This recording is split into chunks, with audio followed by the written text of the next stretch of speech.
Muito boa tarde. Antes de mais, gostaria de cumprimentar todos os presentes, cumprimentar também quem nos ouve a partir do digital, agradecer o facto de estarem presentes, seja digitalmente, seja presencialmente, ao Sr. Presidente da Câmara de Braga, Ricardo Rio, ao Sr. Presidente da CCDR Norte, António Cunha, e o Sr. Presidente da Câmara Municipal de Valongo, José Ribeiro. É com muito gosto que nos recebemos nesta Cimeira do Interior e vamos falar aqui de assuntos importantíssimos. A descentralização, aquilo que deve ser o papel dos territórios do interior no futuro de Portugal. E eu gostaria de fazer uma intervenção inicial, em primeiro lugar, também para enquadrar aqui um pouco o tema. Eu penso que quando nós falamos de centralização, de regionalização, de desconcentração, há aqui uma confusão de conceitos que muitas vezes estão associados. Falamos quase como se a regionalização impedisse uma descentralização de competências ou até a desconcentração de competências. Temos que perceber que estamos a falar de três caminhos que são distintos, mas podem ser simultâneos e devem ser simultâneos. Nós não podemos olhar para uma verdadeira coesão territorial sem passar pelo poder autárquico, pelas juntas de freguesia, pelas câmaras municipais, mas também já temos de começar a pensar naquilo que são, possivelmente, a criação de regiões administrativas. Penso que a opinião popular, aquela que é a experiência de tantos anos de centralismo, demonstra-nos que, se calhar, é a altura de avançarmos para as regiões, para as nossas regiões administrativas.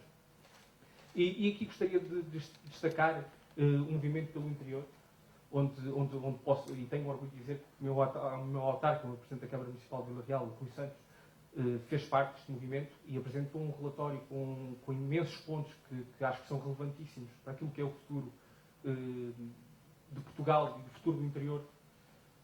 E, portanto, eu acho que nós temos de construir com base neste tipo de iniciativas. E precisamos de construir, mas não construir apenas vindo do interior. Precisamos de que Lisboa e que no Porto, nos grandes centros, se comece a falar do interior também. Porque o que nós sentimos é que muitas vezes conversamos sozinhos. Conversamos entre nós, em Vila Real, em Braga também. E acabamos por conversar um pouco com as paredes.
existir sempre uma tensão entre a administração central e as emergentes administrações locais ou regionais, mas a questão de fundo é esta: que tipo de processos de decisão, que tipo de processos de execução, que tipo de processos de ação política que nós queremos para sermos mais competitivos. Para aqueles que me conhecem, eu acho que nós estamos quase a completar 50 anos desde o 25 de Abril. E há aqui uma questão que é insufismável. Nós, há quase 50 anos, que testamos um modelo centralista. E esse modelo não é um modelo bem sucedido. Nós hoje estamos aqui com um autarca de Braga, um presidente de uma comissão de coordenação das mais relevantes do país, numa das regiões que tem indicadores preocupantes e num país que tem ainda indicadores muito preocupantes, depois de milhões e milhões de euros, como dizia há pouco tempo a senhora comissária, e depois de muitos anos na União Europeia. E, portanto, este modelo centralista que tivemos nos últimos quase 50 anos, que teve esta oportunidade de ser testado, não tem apresentado os melhores resultados. Portanto, havia que e há que abrir outro tipo de caminhos. Eu não vou falar muito na regionalização, e digo já porquê. Sou regionalista, mas eu acho que a regionalização é um processo que está viciado, ou melhor, tem um problema associado. Enquanto não for removido o travão constitucional do referendo, nós estamos condenados a não ter regiões administrativas. E eu não gosto de perder tempo com coisas que depois não se traduzem em algo... Não sou pragmático, gosto de perder tempo com coisas que façam muito sentido. E enquanto não se remover esta questão que foi propositadamente colocada na Constituição, numa alteração pontual, cirúrgica, mas muito bem intencional, muito bem pensada, é quase impossível haver regionalização. Porquê? Porque basta fazer uma campanha de apelo à não participação. Basta que se faça uma belíssima campanha, e isso é a coisa mais fácil no momento em que há uma forte desconfiança dos cidadãos em relação à política, basta que não votem metade dos cidadãos, que ela não tem validade a consulta. Portanto, mata completamente para além, nem falo sequer no duplo sim, porque é uma injustiça total, é algo que se percebe na ótica de defesa do modelo centralizado que temos. Prefiro, antes de falar de descentralização, se me perguntam se este modelo de descentralização que temos é o que eu desejava, é óbvio que não. Já o disse-o ao anterior secretário de Estado, é aquilo que é possível. Nós começamos no anterior, digamos, ciclo, eu aqui ciclo refiro-me ao ciclo de governação dos municípios. Começamos com esta questão da descentralização. Foi possível avançar com algumas, digamos assim, alguns diplomas.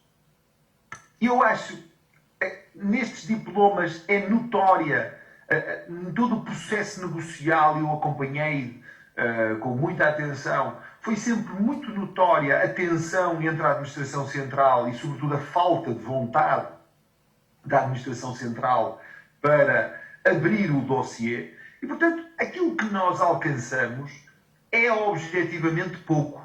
Agora, eu também sou pragmático, talvez porque seja autarca, e eu acho que é preferível começarmos por algum lado. Eu, por exemplo, no caso de Valongo, já aceitei as competências da educação. No município que tinha 0, portanto, passamos do 8 para o 80, está a correr bem. Mesmo com a pandemia, está a correr bem. Mas cada vez sinto que somos capazes de fazer muito mais. Muito mais. Se me perguntam concretamente, ao nível do processo, digamos assim, de decisão, se nós poderíamos fazer mais, é óbvio que poderíamos fazer muito mais. É óbvio que temos que aprofundar a relação do município com, digamos assim, as entidades do Ministério que fazem a interligação, não só pelas questões financeiras, até por outras questões, mas também depois depende muito da forma como a autarquia encara a oportunidade. No nosso caso, eu não pedi autorização a ninguém e instalei 30 salas de aula do futuro do primeiro ciclo. Quer dizer, não pedi. investimento que a Câmara resolveu fazer. Não chocava com nada. A lei tem uma coisa fantástica que me ensinaram há muitos anos na universidade. Quando não está escrito, quando não é proibido, é permitido. Portanto, como nada diz que nós não podemos fazer salas de aula do futuro, fizemos-las sem fundos comunitários, porque achávamos que daria outras condições aos nossos professores, aos processos educativos, ao projeto de educação daquela comunidade, para que os meninos, naquelas escolas específicas que beneficiam desse investimento, possam ter oportunidades de aprendizagem, digamos assim, em contextos diferentes. Mas quem fala de educação falará de outras áreas. Portanto, voltando ao tema principal, foi feita esta negociação, que não foi fácil, e está agora em curso. Nós vamos eu queria dar mais um exemplo de uma área onde eu acho que também se deveria ir mais longe, a saúde. Eu acho que a pandemia veio demonstrar com uma brutalidade que só a realidade tem essa capacidade. A realidade é sempre mais forte que tudo o resto. O diploma que foi negociado na área da saúde já está completamente ultrapassado face à pandemia. E devia haver esta capacidade de alterar rapidamente os diplomas. Eu sei que isto está previsto e ainda agora está em discussão as grandes opções do plano 2021-2025. E é muito interessante o que lá está escrito, porque se assume que há vontade de aprofundar este caminho da descentralização. No entretanto, eu também quero aqui referir, o Governo tinha um compromisso e eu acho que fez bem em cumprir. O Sr. Primeiro-Ministro comprometeu-se a introduzir a eleição, mesmo que indireta, das CCDR. Também não foi o modelo que mais me fascinou, mas participamos, votamos e eu acho que isto, se calhar, é uma forma de começar a criar condições para depois a seguir podermos avançar com uma proposta de alteração da Constituição e passar a ser uma eleição direta, universal, das direções das CCDRs, ou seja, das regiões. Mas pronto, mas foi mais um passo que foi dado, insuficiente, na minha opinião, mas sempre é melhor do que o que tínhamos. E eu disse-o ao atual Presidente, no qual votei, disse-lhe que uma das coisas que deveria agarrar era a oportunidade de, pela primeira vez, participar no Comitê das Regiões, que é uma coisa que os portugueses nem sequer sabem, é que até à data de hoje os dirigentes das CCDRs nunca participaram no Comitê das Regiões. Isso não é uma coisa de somenos, porque desde a última alteração no Tratado da União, o Comitê das Regiões, o parecer desse comitê é obrigatório em matérias que digam respeito às regiões e, portanto, dá-nos a oportunidade de ter o poder da voz, o poder de argumentar. E isso é importante. Os autarcas sabem que o poder de argumentar muitas vezes influencia a forma como as políticas são construídas. E fazer de conta que isso não é verdade é ignorar uma realidade. E, portanto, eu referi há pouco que fiquei bastante satisfeito porque nas grandes opções do plano é assumido, por exemplo, que se quer caminhar para que, ao nível dos recursos financeiros, Portugal até 2025 fique na média. Isso era ótimo, até se pudéssemos antecipar esse prazo seria ótimo, porque sem recursos dificilmente nós conseguimos fazer melhor, digamos assim, essas funções que são descentralizadas, porque essa foi uma das razões, do fundo, foi descentralizar para servir melhor as comunidades. E, portanto, para tentar também sintetizar e não estar aqui a amassar-vos, eu acho que nesta ótica, nesta dimensão de tensão permanente entre a administração central, a local, estas novas dimensões intermédias que foram criadas com as comunidades intermunicipais e as duas áreas metropolitanas, que na minha opinião, deixa-me dizer isto, eu acho que elas foram criadas de uma forma errada. É certo que hoje é difícil alterar, elas foram criadas provavelmente a pensar na lógica dos fundos comunitários. Eu quase que até poderia dizer e afirmar que foram mesmo criadas nessa ótica, mas é verdade que é o que temos hoje e, portanto, não é fácil. O processo de alteração das freguesias mostrou como não é fácil neste país alterar circunscrições administrativas. Já não foi fácil quando o Passos Manuel acabou com 500 morgadios, em 1836, e reduziu de 800 e tal municípios para 300 e tal, que é mais ou menos o que teve O que temos hoje são 308. E, portanto, aquele objetivo que tínhamos de também agregar municípios, eu tenho profundas dúvidas que seja possível fazer isso. Portanto, neste quadro de tensões permanentes, eu acho que, e agora com esta pandemia pelo meio, o grande desafio, na minha opinião, porque também já perceberam que eu não acredito que haja tão cedo regionalização, eu acho que o nosso grande desafio é claramente desenvolver aquilo que são estes pilares que ainda por cima têm consagração constitucional. O nosso artigo da Constituição que define o Estado comunitário, central, o Estado centralizado, unitário, mas também reconhece a dimensão do princípio da subsidiariedade, a importância da autonomia do poder local e o princípio da descentralização democrática dos serviços da administração. Portanto, isso tem consagração constitucional, que não há dúvidas. Aqui é uma questão de vontade política. Puramente vontade política. O que faz falta é que quem nos governa, a nível nacional, tenha vontade de perder poder político. Tenha vontade de partilhar poder de decisão política.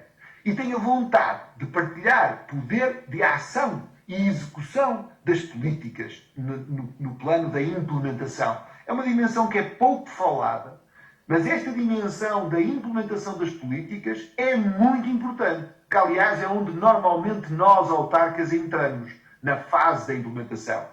É uma coisa que me custa dizer porque olham para nós muitas vezes como aqueles que podem implementar rapidamente. É o poder, isso é uma forma de poder. Portanto, agora, há coisas que nós nunca iremos apagar, porque isso é da história. As motivações, digamos assim, as grandes variáveis que ao longo da história sempre provocaram mudanças, elas estão sempre presentes. Nós estamos hoje a falar para o país a partir de Vila Real, e uma dessas motivações é o fator geográfico. É o fator demográfico, talvez com mais expressão nas áreas metropolitanas ou nas áreas mais densamente povoadas, dependendo da perspectiva, mas também é no interior, porque o interior tem também um problema relacionado com a demografia. Mas é histórico também. Há razões históricas. Aliás, até nos nomes, não é por acaso que o Algarve se chama Algarve. E outras razões económicas, etc. Portanto, estou mesmo a terminar, Abraão. Okay. Estou a terminar. Portanto, esta é a minha opinião sobre este tópico da descentralização. Acho que devemos agarrar estas oportunidades com unhas e dentes, mas sobretudo com argumentos. Opa, e deixa-me dizer isto. A pior coisa para a nossa região é o discurso do Calimero. O discurso do Calimero, do coitadinho, nunca nos levou a lado nenhum. Deve haver um entendimento estratégico entre os partidos. O PS e o PSD e quem governa. Devemos e não sermos comprados pelo poder central em Lisboa. É muito fácil a quem governa Lisboa comprar a voz de muitos atores regionais. Normalmente, ou dá-lhes cargos lá em baixo, ou dá-lhes umas massas. Se nós conseguirmos chegar a um entendimento estratégico em termos quando digo massas, é apoios para projetos, e é uma forma de os calar, de não fazerem muito barulho. Se nós conseguíssemos ter os nossos líderes em torno de projetos fundamentais, é muito complicado qualquer governo parar esse ímpeto reformista. Portanto, é a minha opinião. Desculpem o tempo que perdi, mas entusiasmei-me, é um tema que eu gosto e, portanto, estava a falar de improviso. Portanto, obrigado. Muito obrigado, Sr. Presidente. Eu diria até que é uma responsabilidade democrática descentralizar, ouvir as pessoas cada vez mais próximas, só assim se cumpre a democracia. Passaria a palavra, então, ao Sr. Presidente da Câmara Municipal de Braga, Carlos Vigo. Muito obrigado, Abraão. Muito boa tarde a todos. Antes de mais, cumprimentar aqui o nosso Presidente da CCDRN, além do mais, para lá de Presidente eleito por nós, um distinto bracarense, o que é obviamente um motivo de vantagem adicional. Cumprimentar o meu colega José Manuel Ribeiro e, sobretudo, invocar uma outra questão que ele não referiu, que temos em comum, que é o facto de pertencermos ambos à rede de autarquias participativas e felicitar a Youth Academy pelo facto de se assumir como um agente de desenvolvimento do território, porque promover o debate em torno de questões tão importantes como aquelas que aqui estão hoje e durante estes 2 dias de forma particular a ser discutidas, é também contribuir para que os territórios possam ser melhor geridos e possam ser, desde logo, mais conhecidas as suas aspirações. Isso é muito, muito importante e parabéns para vocês por colocarem este programa na ordem do dia.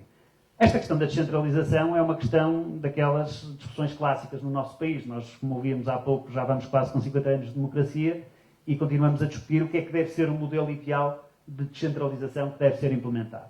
E eu não posso deixar de beber dos meus fundamentos profissionais e académicos enquanto economista para dizer que uma primeira fonte de avaliação tem que ser, obviamente, a eficácia e a eficiência da gestão dos recursos. Aquilo que nós queremos num país como o nosso é que não se desperdicem recursos públicos e que, se os podemos alocar num determinado patamar de decisão para servir melhor o resultado que todos procuramos, que é, obviamente, servir melhor as populações em todas as áreas da gestão de qualquer tipo de governo, obviamente que devemos assegurar que isto é feito dessa forma, que não há redundâncias, que não há, digamos assim, respostas que não estão devidamente capacitadas para acorrer àquilo que são as necessidades dessas mesmas populações.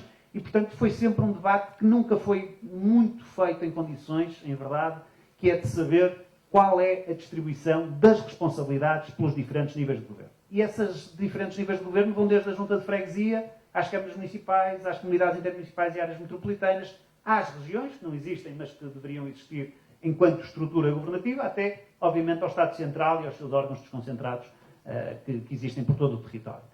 E uma segunda dimensão, que é, obviamente, tão importante, ou até no contexto atual, mais importante do que esta primeira, é a dos objetivos e dos resultados que essa descentralização deve prosseguir.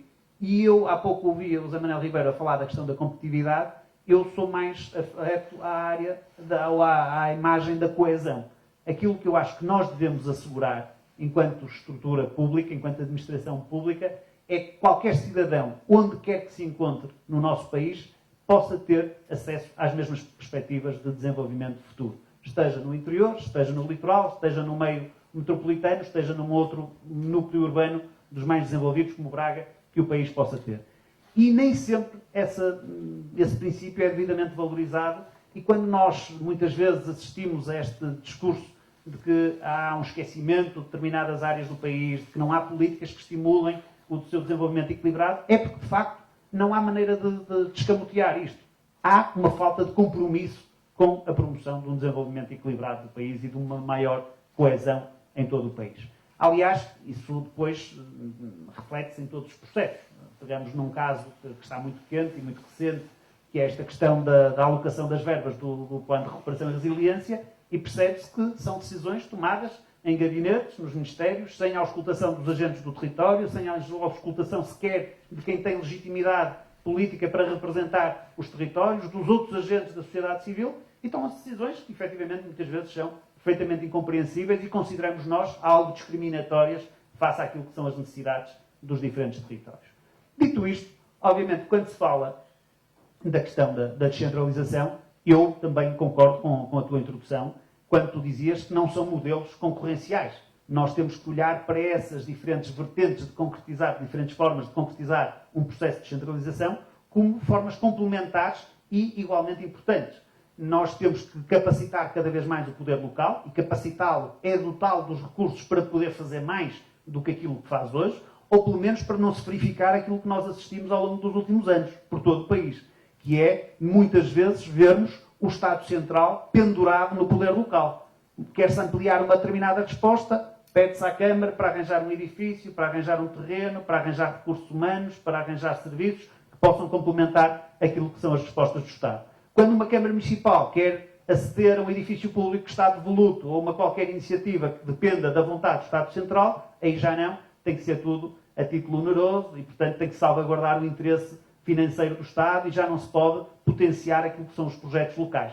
Mas o contrário é sistemático. Aliás, dou um exemplo, é um projeto que até nós em Braga fomos relativamente pioneiros a nível nacional, uma promoção de cuidados de saúde oral acessíveis para toda a população. Nós, em parceria com uma ONG, conseguimos criar uma clínica que nos últimos 6 anos acorreu a mais de 2.500 pessoas, de forma absolutamente graciosa, e que permitiu tratamentos integrais do ponto de vista da saúde oral, e a certa altura vemos o Estado a dizer nós estamos disponíveis para finalmente criar valências de saúde oral nos centros de saúde, mas as câmaras municipais têm que nos pagar as cadeiras e ajudar a financiar este e aquela componente da instalação dessa mesma valência. Isso não faz sentido nenhum. E, portanto, eu acho que é, de uma vez por todas, necessário inverter esta mesma lógica e o Estado fazer, em relação às autarquias, nomeadamente às câmaras municipais, aquilo que as câmaras, por exemplo, fazem com as juntas de freguesia. Nós, quando olhamos para uma junta de freguesia, não vemos um elemento concorrencial ao trabalho que nós desenvolvemos, nem pedimos às juntas de freguesia para financiarem os projetos que a Câmara deveria responder. Tentamos, sobretudo, alavancar o potencial que, em termos de proximidade, de facilidade, de agilidade de resposta, eles possam ter em determinadas áreas de gestão. E é isso que se espera também em relação ao Estado. E muitas vezes com poder de decisão, ou seja, sem aquilo que há pouco também se ouvia no Zé Manuel Ribeiro, que é de um endosso de responsabilidades que são de caráter relativamente administrativo, relativamente operacional. O eu poder fazer obras de manutenção numa unidade escolar ou num equipamento de saúde é, porventura, vantajoso, porque eu vou ser mais rápido e vou responder mais depressa e vou ser mais eficaz do ponto de vista também da resposta que vou dar. Mas, em verdade, não é isso que muda o paradigma da gestão daquela área no meu território. E como se viu, por exemplo, agora na pandemia, se não fossem as câmaras municipais, em muitos sentidos, a tomar a liderança, a tomar a capacidade de coordenação, de juntar as peças existentes no terreno, a chamar os responsáveis da área da saúde, a chamar os responsáveis da área da segurança social, que inacreditavelmente, em muitas ocasiões, nem sequer se falavam e comunicavam entre si. E, portanto, é uma das situações que nós também temos que contribuir, quando se fala da descentralização, é pôr o Estado a falar entre si. Porque não é só entre os diferentes níveis, digamos assim, de governo que existem estas incompatibilidades, incompreensões.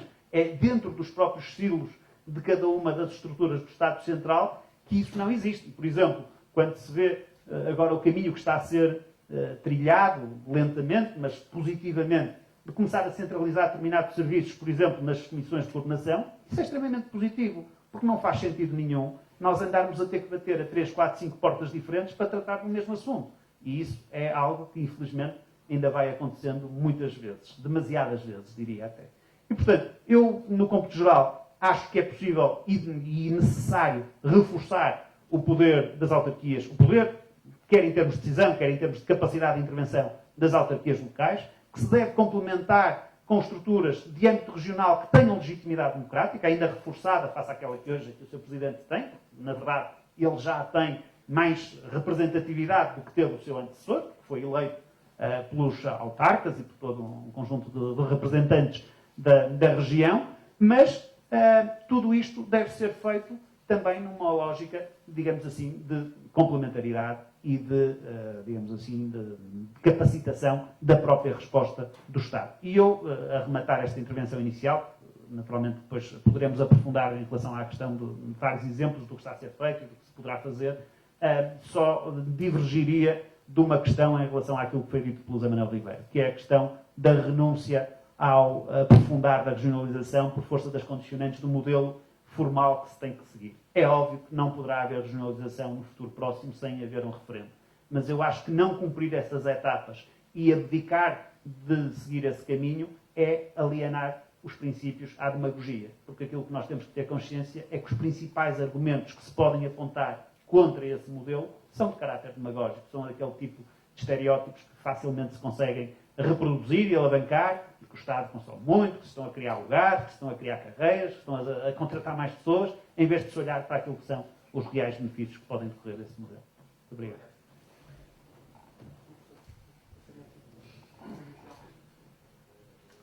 Muito obrigado, boas tardes a todos. Um cumprimento muito especial ao Brão e à Youth Academy por esta iniciativa, por este momento de pensar e de refletir a descentralização e refleti-la a partir do interior, portanto, numa iniciativa cujo nome também é interessante, o Interior Summit, e cumprimentar os meus colegas de painel, os meus estimados presidentes Ricardo Rio e José Manuel Ribeiro, a quem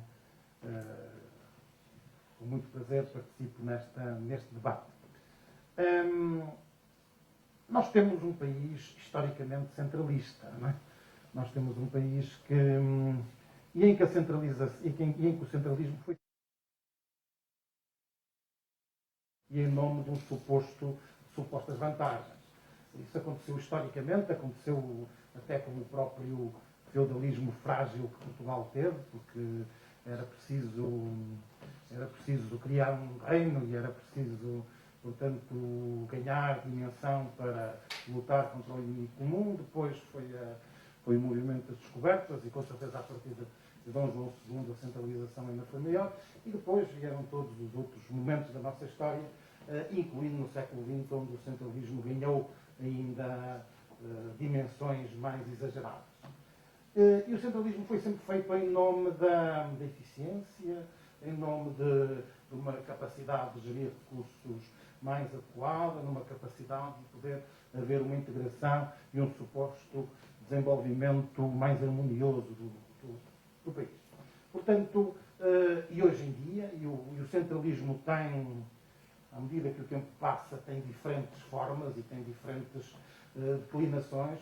Hoje em dia, por exemplo, nós temos na administração pública, só para descer, um exemplo muito concreto, hoje em dia o centralismo é muito os sistemas centrais de informação, porque do ponto de vista do sistema informático tudo tem que estar sendo centralizado e qualquer coisa do género.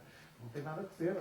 Nós podemos ter sistemas mais centralizados, podemos ter sistemas interoperáveis a comunicar uns com os outros e a falar, portanto podemos ter diferentes soluções, mas é sempre uma lógica do racional a trazer o centralismo. Essa lógica não foi bem sucedida, logicamente, trouxe-nos onde trouxe, e Portugal compara mal com os outros países europeus, países da mesma dimensão, muitos países da mesma dimensão em termos de territorial, da mesma dimensão em termos populacionais, países à volta de 10 milhões de pessoas, ligeiramente mais, ligeiramente menos, e, portanto, Portugal compara mal com esses números e compara mal com um sistema, com uma administração que, de facto, não responde bem e, portanto, tem uma inércia grande e que não consegue responder. Por outro lado, nós temos exemplos, sempre que temos lógicas de descentralização, temos exemplos muito interessantes,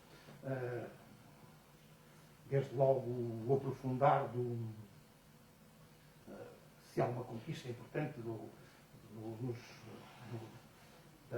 da democracia que agora tivemos e depois do 25 de Abril, o aprofundar da capacidade de intervenção dos municípios, que por vezes é atacada, por vezes é estigmatizada, mas é indiscutível que o avanço que isso deu e o que hoje é feito, e depois em casos concretos, como já foi aqui também explicitado, por exemplo, muito recente, da resposta ao Covid, houve vários sinais de evidência de incapacidade do sistema central de responder em tempo, de responder com a granularidade que era preciso, com a capilaridade que era precisa, e quando começamos a ter uma intervenção mais efetiva dos municípios, o processo teve desenvolvimentos muito mais interessantes. Portanto, centralizar é fácil, é sempre mais fácil, e quando temos Lisboa a centralizar, em última análise é porque é a situação de energia mínima, é sempre mais fácil centralizar.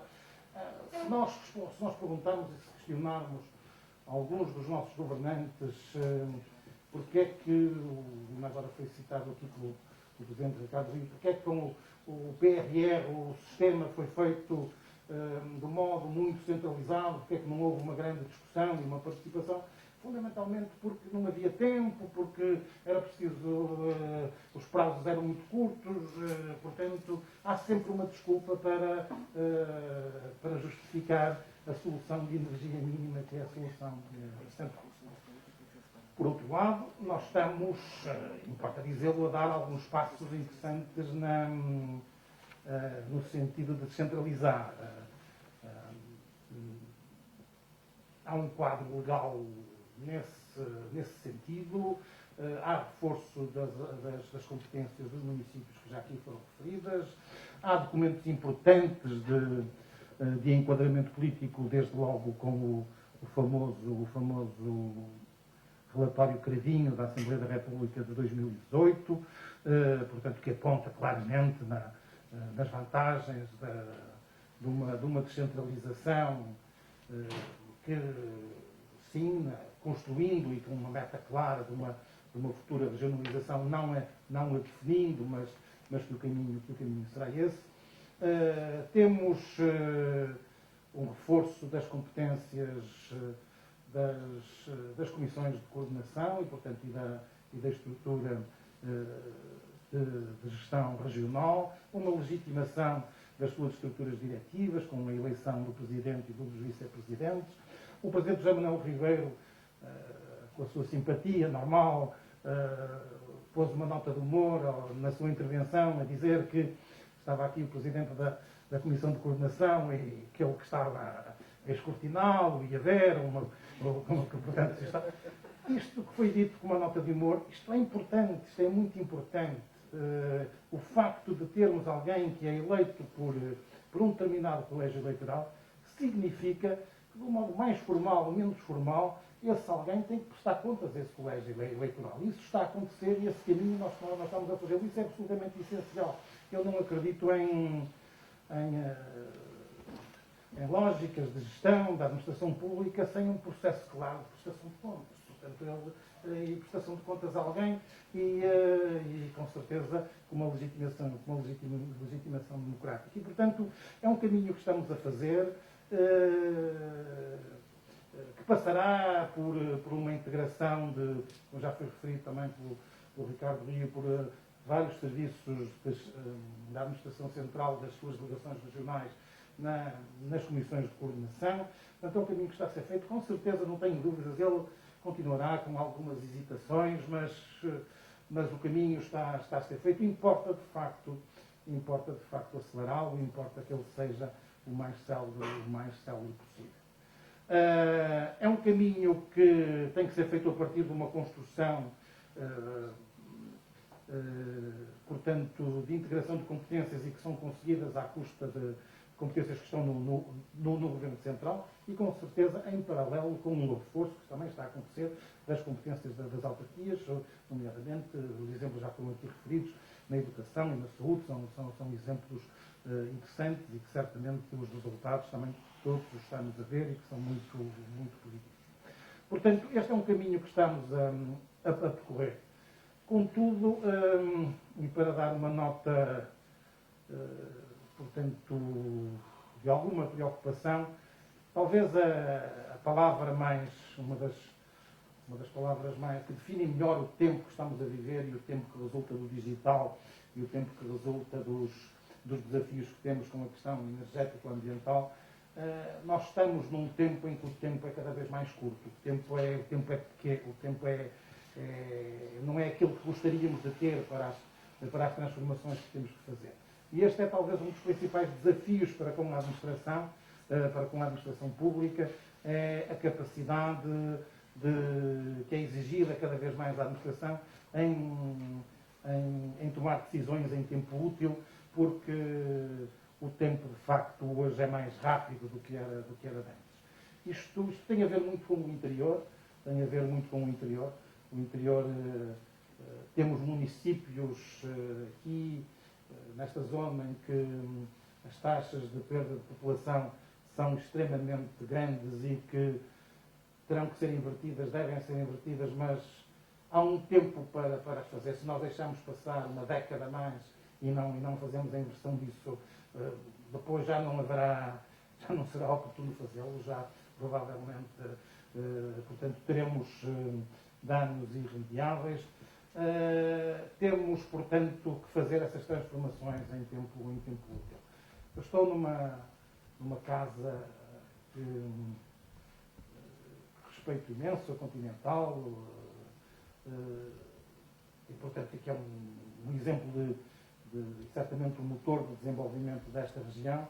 Foi anunciado, quarta-feira passada, um investimento notável de um projeto de 10 milhões de euros de investimento em investigação e desenvolvimento aqui na Continental. Um projeto que é um dos primeiros grandes projetos de IDE no interior, é talvez o maior projeto de IDE no interior, e que terá um efeito transformador sobre Vila Real absolutamente enorme e sobre toda esta região.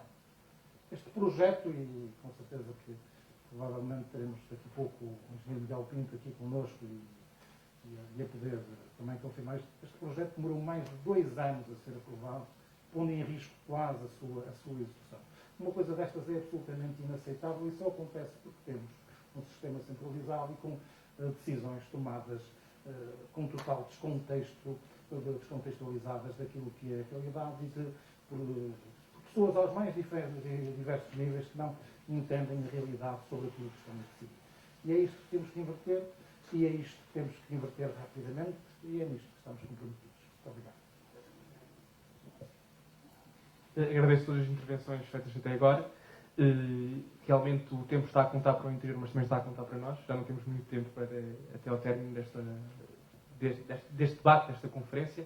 E, portanto, passaria a palavra de novo aos nossos convidados e gostaria de colocar a tónica neste assunto que trouxe desde o início, que é o que é que está a correr mal com a descentralização de competências. Aqui falo da questão, como o Sr. Presidente também falou, relativamente à educação, à saúde e à ação social. Vemos imensos municípios a não aceitar essas competências. O que é que está a falhar aqui? É do ponto de vista financeiro, que não haverá um envelope suficientemente desenvolvido para que os municípios possam cumprir o seu papel que lhes é atribuído de forma eficaz? Será talvez uma perspectiva política? O que é que está a passar aqui de errado neste processo de centralização? E depois, também nós temos de pensar ao futuro, nós estamos, portanto, perante um auditório jovem. A regionalização, acho que conseguimos todos aqui acordar que é urgente, mas que tipo de modelo de regionalização? 5 regiões serão suficientes? A nível do financiamento, precisaremos de uma discriminação positiva? Gostaria que numa intervenção relativamente breve, de 5 minutos talvez, pudessem abordar estes temas e agora inverteria a ordem. Gostaria pelo professor. Muito obrigado. Obrigado. Eu continuo. Eu, como disse há pouco, penso que aquilo que está a acontecer no processo de descentralização com as autarquias, sobre o qual tenho aqui 2 pessoas muito mais qualificadas, porque vivem diariamente esse processo para falar sobre isso. Acho que, apesar de tudo, estaremos num processo normal de hesitações, de avanços, porque centralizar é sempre difícil, como já foi dito, ceder competências é sempre difícil e, portanto, há aqui um processo que terá necessariamente as dificuldades que estamos a viver, à medida que temos convicções mais fortes do poder político e temos uma capacidade mais interiorizada da administração, nesse sentido, pois as coisas podem ser mais facilitadas, mas eu diria que, apesar de tudo, o sistema está a seguir o seu caminho. Quanto ao futuro e quanto a uma evolução para uma futura regionalização, que deve ser um processo de construção, deve ser um processo de afirmação a partir de uma descentralização crescente e dando também espaço a que essa descentralização evidencie as suas mais-valias e as suas vantagens para a população e que conquiste a população. Há aqui um processo que quem aposta na regionalização tem que perceber que tem que ganhar a simpatia dos portugueses para esta mudança transformacional e, portanto, é preciso conseguirmos provar que a descentralização é, de facto, mais efetiva e as populações têm que sentir as vantagens disso. Eu, nesse contexto, acho que as atuais regiões estão bastante consolidadas. Poderão sempre haver várias soluções alternativas, vários outros mapas, mas parece-me que dificilmente serão mais consensuais do que o mapa atual. O mapa atual tem fundamentalmente um pecado principal, que será o pecado de ser um mapa de faixas, portanto, que vão do litoral ao interior e, portanto, não cria regiões do interior. E há aí uma discussão que me parece uma discussão um pouco informada de que haveria vantagens, nomeadamente em ter regiões do interior. Se haveria vantagens ou não do ponto de vista de haver uma maior homogeneidade dessas regiões, é uma discussão mais complexa, sobre a qual também tento alinhar que há vantagens em termos um modelo mais horizontal como o que temos, mas aquilo que por vezes é dito, que é mesmo do ponto de vista de fundos europeus, se tivéssemos uma regionalização interior interior litoral ou regiões do interior litoral, as regiões do interior teriam mais vantagens disso. Isso, de facto, desmente-se facilmente. Os números não são esses. Qualquer recriação de regiões quadro, separando o litoral do interior, seria desvantajosa para o interior, porque os volumes de verbas que se iriam para Portugal seriam muito mais baixos. Por uma razão muito simples, porque aquilo que fundamentalmente define as verbas que são transferidas da Europa para Portugal é a população, a nível de desenvolvimento e população. O interior pois pode ter um nível de desenvolvimento mais baixo, o nível de rendimento per capita mais baixo que o do litoral, mas a diferença de população entre o litoral e o interior é muito superior a isso e, portanto, não haveria uma vantagem nesse sentido. Eu acredito que o Norte pode ter um desenvolvimento harmonioso e integral no seu atual modelo. Se isso hoje parece-me possível, sobretudo até porque as estruturas viárias melhoraram imenso, portanto, o famoso Marão foi vencido. É preciso que isso se verifique nas estruturas de comunicação digitais, portanto, que o desafio do 5G, e nomeadamente de outras infraestruturas de comunicação, cubra adequadamente todo o território, mas acredito muito no atual modelo que temos. Pois bem, notas várias. A primeira, eu diria que o haver um processo de descentralização é por si só benéfico. Haver, ainda que relativamente frágil, uma vontade de poder avançar com o processo de descentralização é vantajoso. Eu julgo que de uma forma bastante consensual houve muitas reservas relativamente a este processo por vários motivos. Um deles por não se acreditar assim tanto na genuinidade da vontade política de estar a fazer descentralização, e quase que consideramos, como alguns responsáveis disseram, uma colega do Porto chegou a dizer isso em várias reuniões, isso para alguns ministérios quase que a única coisa que deixavam descentralizar era definir a cor das portas dos edifícios, porque era a única coisa que não interferia muito com o funcionamento interno. E, portanto, eu acho que isso foi uma das falhas deste processo de descentralização, foi dele ser, de facto, demasiado operacional, demasiado administrativo e menos decisório. Descentralizar é também endossar responsabilidades de decidir sobre determinadas matérias. Numa área como a educação, eu deveria ser capaz de definir qual é a rede dos equipamentos escolares do meu concelho. Numa área como a saúde, eu não tenho margem para poder definir, por exemplo, os horários de abertura ou as prioridades de funcionamento de determinados centros dentro do meu concelho. E, portanto, eu acho que isso é importante, de facto, que nós consigamos endossar também poderes de decisão. Sendo certo que nem sempre a descentralização por si só é vantajosa. Há algumas matérias em que a centralização é, diria, incontornável. Isso vê-se, por exemplo, com base na legislação que agora foi aprovada, há algum tempo atrás, relativamente à descentralização de competências nas juntas de freguesia. A mim e seguramente a muitas outras pessoas pareceu um absurdo que de repente se estivesse a endossar para as juntas de freguesia a definição de regras sobre a ocupação de espaço público. Numa cidade como o Braga, corríamos o risco de que uma freguesia do centro histórico tivesse uma determinada política, a freguesia ao lado, que está sujeita ao mesmo regulamento do centro histórico, uma política diferente. Isso é, obviamente, impensável. Como, por exemplo, sei que estará cá também o responsável da DRCN, era quase como endossar para as câmaras municipais a tutela sobre a valorização do património em cada um dos concelhos, em que um ia valorizar mais um determinado aspecto, outro ia valorizar outro, e não haveria uma coerência de decisão sobre essas questões.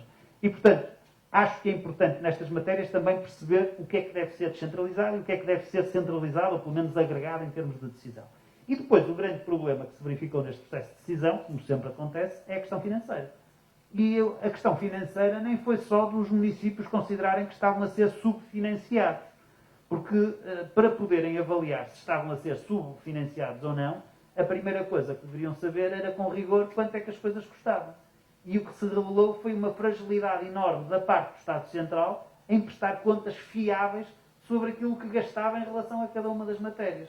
E, portanto, quando não há confiança da parte de quem vai receber as responsabilidades de que aquilo que lhe está a ser endossado é o que efetivamente custa para assumir aquela responsabilidade, obviamente que a maior parte das câmaras municipais acabaram por rejeitar, sobretudo, as competências que interagiam diretamente com essa matéria. A área da educação, a área da saúde e agora, mais recentemente, a área social. E com outra agravante, que é este processo deveria, de facto, acelerar algumas entropias que existem na relação entre a administração e as autarquias. Por exemplo, a questão da transferência da rede viária. Eu acho muito bem que as câmaras municipais possam vir a fazer essa gestão. Mas também aí não pode ser, é como salvaguarda das não concretizações de manutenção e de reparação de vias que a Infraestruturas de Portugal não fez durante não sei quantos anos.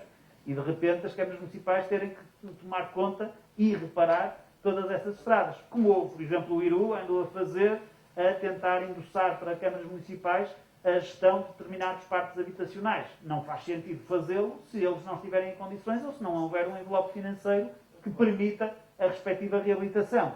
Mas, por exemplo, nós aquilo que sentimos é uma enormíssima dificuldade, por exemplo, em falar de património do Estado.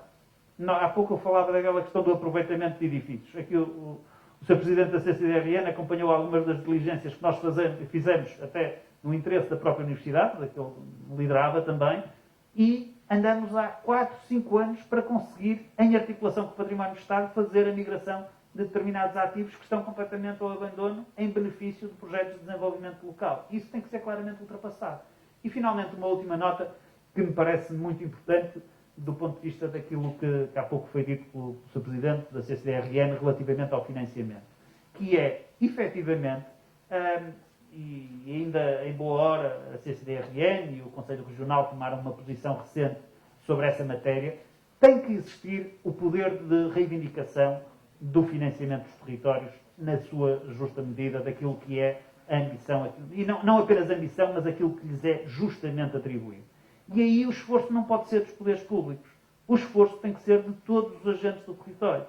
E muitas vezes aquilo que se sente é que há um discurso demasiado circunscrito aos agentes políticos que acaba por ser facilmente dilapidado por quem decide, porque não se revê numa verdadeira capacidade reivindicativa dos territórios. E se nós conseguirmos mobilizar as empresas, as universidades, a sociedade civil de uma forma transversal, obviamente que a capacidade reivindicativa vai ser muito maior. Muito obrigado. Obrigado, Sr. Presidente. Agora mesmo para terminar, que já estou ali a receber ali uns avisos. Sr. Presidente, não sei se me está a ouvir. Muito bem. Pedia que intervisse e que fosse breve, por favor, para terminarmos esta conferência, porque já vamos aqui um bocadinho tarde em termos de tempo. Muito obrigado. Com certeza e obrigado. Deixe-me só dizer uma coisa ao meu colega, porque eu não discordo, eu também sou um defensor da coesão, mas eu quando uso o termo competitividade, uso no sentido de definição de capacidade de uma organização cumprir a sua missão, Ricardo. E, portanto, engloba a questão da coesão. Assim como sobre a regionalização. Eu não desisti da regionalização. Agora, vamos ser muito práticos. É assim. Os partidos centrais do nosso sistema político, que é o Partido Socialista, o meu partido, e o PSD, que é o teu partido, foram os responsáveis por terem criado esta exigência única constitucional na Constituição em relação ao referendo da regionalização. Da mesma forma que os nossos partidos lá meteram isso na Constituição, podem também alterar e tornar aquilo que é hoje um obstáculo, fazer um referendo simples. É uma questão de vontade política. Agora, nós sabemos que os partidos grandes têm uma interligação forte com as administrações. Deixa-me dizer o seguinte sobre... Eu fui presidente de um instituto em Lisboa, 3 anos, presidente do Instituto Consumidor e diretor-geral. E bastou-me 3 anos para perceber o que é o centralismo. Não foi preciso muito mais. Não foi preciso muito mais. Até porque, pela lei, o presidente do Instituto do Consumidor tem assento em todos os reguladores que existem no país. E eu fui a todas as reuniões ao longo de 3 anos. 3 anos. Portanto, tive ali um curso ótimo, único, para perceber como é que é a exuberância do poder central. Portanto, por isso é quando ouço a pergunta, o que é que falhou? Não falhou nada. Não falhou nada. Eu até me surpreendo como é que nós conseguimos abrir o processo. Se depois ele é o que nós queremos, isso é outra questão. Não é o que nós queremos. E isto, deixa-me dizer isto, eu sou muito novo, 7 anos não é nada, os ingleses têm muita razão, nós só quando estamos a chegar ao fim é que estamos a perceber alguma coisa, como é que a bola pincha. Epá, abrir um processo em que nós começamos a ter o Estado a transferir dinheiro que era gasto de forma central. Eu lembro aos presentes o seguinte, sobre a questão financeira. Há quantos anos é que nós já não temos o velhinho PIDAC? Lembram-se do PIDAC? Nós agora não temos PIDAC porque nós dependemos basicamente dos fundos comunitários. Aliás, é o país que mais está dependente no seu investimento dos fundos comunitários, segundo dados do Eurostat, os mais recentes, que eu tive acesso agora há pouco tempo. Ora, esta questão condiciona qualquer discussão de descentralização. É um bocadinho, o Ricardo saberá do que eu vou dizer, quando nós negociamos com as juntas de freguesia. Dizer assim, abdicar do orçamento municipal para entregá-lo às juntas de freguesia. Nós gostaríamos de dar o dinheiro todo que nos pedem, mas não podemos porque também temos constrangimentos, porque nós não vivemos folgados. Portanto, eu não estou aqui a defender ninguém, eu só estou a tentar ser pragmático e dizer o seguinte, isto é um processo que abriu. Eu dava o exemplo da saúde. Eu, por exemplo, estou a preparar um artigo de opinião onde vou defender exatamente que é necessário, está praticamente concluído, que é necessário alterar o modelo que está negociado da saúde. Porque nós somos capazes de fazer muito mais, não é só as obras. Nós podemos fazer uma série de ações ligadas, por exemplo, à chamada medicina preventiva. Nós podemos, naquilo que é um trabalho importante dos agrupamentos de saúde. E podemos ir por aí fora. Agora, modelo. Eu acho que eu sinto-me confortável com as 5 regiões. Acho que não vale a pena inventar. As 5 regiões é um trabalho que já existe há muito tempo das regiões plano. Nas opções, eu vou lembrar aos presentes, nas grandes opções que está em discussão, 2021-2025, é assumido o objetivo, neste prazo, de integrar nas CCDR os serviços desconcentrados de várias áreas, desde a educação, a saúde, a cultura, o ordenamento do território, a conservação da natureza, imensas, inclusive as sedes ou as gestões de programas operacionais, quer nas CCDR, quer nas CIM, quer nas áreas metropolitanas. O que nós temos que exigir, eu volto àquela questão que dizia, tem que haver aqui, façamos nós, os mais jovens, estes atores políticos mais jovens, se calhar com mais vontade de fazer alguma coisa diferente, assumamos um manifesto e digamos assim, em conjunto, vamos, junto deste governo ou do próximo governo, de quem governar, para dizer, sim senhora, cumpram o que está aqui. Transfiram, vamos mais fundo. E lentamente criar as tais condições para podermos, digamos assim, ter um modelo competitivo diferente. Deixa-me dar só o último exemplo, com isto me calo. Nós temos por hábito, agora nos últimos anos, passou a ser moda dizer mal da Holanda. E eu percebo porquê. Por cima até dizem que tenho parecenças lá com o Ministro das Finanças, o antigo Ministro das Finanças da Holanda. Não tenho nenhuma, não é? Mas pronto, fisicamente. Eu não vou discutir a questão da frugalidade dos holandeses. Agora, vou dizer o seguinte. A Holanda tem um modelo de descentralização que é de invejar. Os holandeses não brincam em serviço. Conseguem manter funções de soberania. O Estado holandês é forte. É um Estado capaz de fazer e cumprir aquilo que são as suas funções de soberania, que obviamente são centralizadas, mas tem uma força brutal como Estado, porque tem uma descentralização profunda, quer ao nível dos municípios, quer ao nível daquilo que nós chamaríamos de CIMs e áreas metropolitanas, que é de invejar, inclusive na mochila financeira. Estamos a falar de uma realidade que devíamos estudar a fundo, que devíamos, até não digo, a palavra copiar não é bonita, não é sexy, mas fazíamos um benchmarking, que é mais bonito dizer benchmarking, não é? Fazíamos aqui porque de facto os holandeses é extraordinário o que eles conseguem fazer. E mais, e são altamente competitivos, são altamente coesos. E é disto que se trata, porque reparem, eu sou o quadro de origem da ICEP. É a minha profissão, como o economista é o Ricardo, eu sou especializado em internacionalização de empresas, é o que eu sei fazer profissionalmente. Epá, e chateia-me.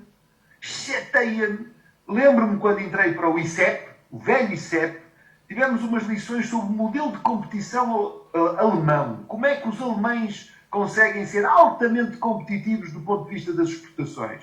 Sabem porquê? Porque eles cooperam forte e feio. Fazem aquilo que se chama na nossa linguagem interna o modelo de alcateia. Eles, quando vão com uma empresa, eles tentam arranjar negócios para toda a gente. Cooperam, descentralizam. Porque eles sabem que o essencial não é ter o poder central. O essencial é o processo. É tudo processo. É toda a cadeia de valor. E nós não, nós ainda somos muito medievais. É quem tem o poder de assinar o papel. Quem tem o poder e gosta do poder. Essa é que é a grande questão. Por isso é que eu comecei por dizer que esta é uma discussão sobre modelo de decisão. Modelo de poder. Esta é a grande questão que está em cima da mesa. Não tenho dúvidas nenhumas. Portanto, Ricardo, eu não discordo em nada de ti. Simplesmente, eu já não perco tempo com esta história. Pá. Quando alterarem a regionalização, tens-me ao teu lado a fazer campanha pelo sim à região norte, caraças. Eu estou aí ao teu lado, confio já, assumo já este compromisso. Um abraço a todos, parabéns à Youth Academy e bom trabalho para todos. Um abraço, saúde. Obrigado, Sr. Presidente. E assim, nesta nota, penso que podemos terminar esta conversa. Gostaria de agradecer mais uma vez a todos os intervenientes, ao Sr. Presidente da Câmara de Valongo, ao Sr. Presidente da Câmara de Braga de Carris, ao Sr. Presidente da CDF Norte. E acho que ficamos todos aqui esclarecidos, enquanto jovens, que é preciso centralizar e é preciso regionalizar, porque já não é um combate interior, penso que é um combate mesmo de Portugal e competitividade a nível europeu e a nível mundial. Muito obrigado a todos e terminamos por aqui.